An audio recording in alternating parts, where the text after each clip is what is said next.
Pi r squared gives you the area of a circle, but where does pi r squared come from? First, we'll draw a circle and fill in its area.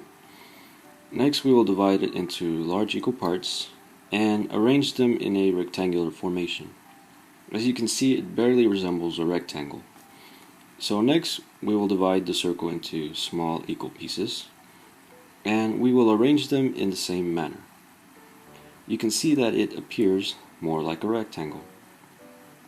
So if we divide the circle into even more smaller pieces, you can see that every time the shape becomes more like a rectangle. So how small must we divide a circle before we can get a perfect rectangle?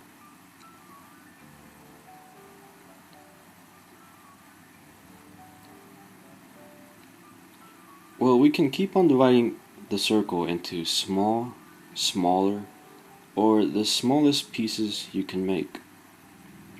But the answer is to divide the circle infinitely many times until we cannot distinguish the lines, and eventually the circle can now become a perfect rectangle.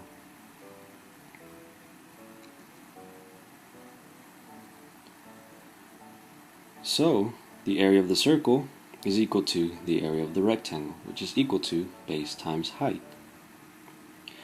The height of the rectangle, as you can see, is the same as the radius, so height is equal to radius.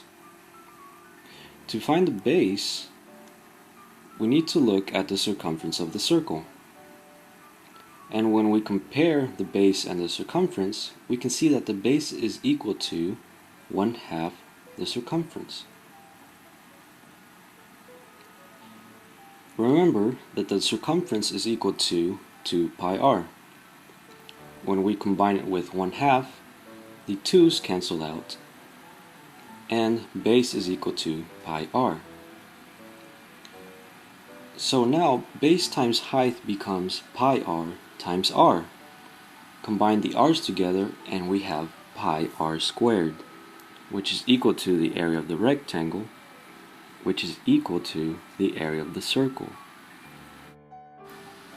So pi r squared can be used to calculate the area of any size circle that exists.